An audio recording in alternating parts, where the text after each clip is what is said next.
திமுக, அதிமுக, தாவேக இப்படி இருக்குது. நாம் தமிழர் கதையிலேயே இல்லை, ஜீரோல இருக்குது. அது ஓகே, இப்படி இருந்துச்சு. அப்புறம் கொஞ்ச நேரம் கழிச்சு இப்படி இருக்கிறது என்ன ஆகுது அப்படின்னா, திமுக விட்டாங்க, அதிமுகவோட தாவேக வருது. அங்க அந்த 35 இருந்துச்சுல, இங்க 15, இங்க 3 இருந்துச்சுல, இந்த 15 இங்க ஒரு 13 முன்னிலை அப்படி மேலே ஏறுது. 15 தாவேக 13. சரி ரைட், இப்படியே போகுது. இவங்க 2 பேரும் ஒண்ணா சேர்ந்து போறாங்க, அவங்க மட்டும் தனியா போயிட்டே இருக்காங்க. கொஞ்ச நேரத்துல என்ன ஆயிடுச்சு, அதிமுக அங்கேயே நிக்குது, தாவேக திமுக பக்கத்துல போய் நின்றுச்சு. 2 பேரும் 45 தொகுதி 50 தொகுதி, நீ 50 தொகுதியில முன்னிலை, நான் 45 தொகுதியில முன்னிலை, இப்படி வந்துருச்சு. திமுக அங்கேயே, அதிமுக அங்கேயே இருக்குது, ஒரு 20-25 முக்கிட்டு இருக்குது. என்னடா இது, எப்படிடா இது இவ்வளவு தூரம் போகுமா?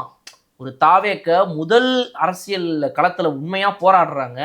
2 வருடங்களான கட்சி, முகம் தெரியாத எம்எல்ஏக்கள் பல பேர், ஒவ்வொரு தொகுதியிலும் இவங்க யாரு, இந்த தொகுதியில வந்து அந்த கொடுக்கப்பட்ட கடைசி 15-20 நாள் தான்.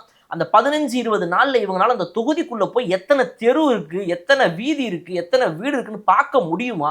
அத்தனை பேர்கிட்ட இந்த எம்எல்ஏ கேண்டிடேட்டால ஓட்டு கேட்க முடியுமான்ற அவ்வளோ சேலஞ்சஸ் இருந்துச்சு.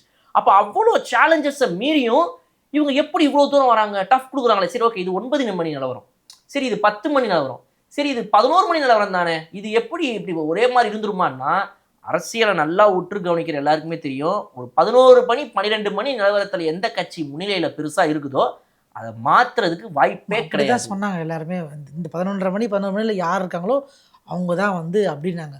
சரி என்னடா சொல்றீங்க, ஒருவேளை சாயந்தரம் 6 மணிக்கு மாறிடும் போல அப்படி நானும் வெயிட் பண்ணிட்டு தான் இருந்தேன்.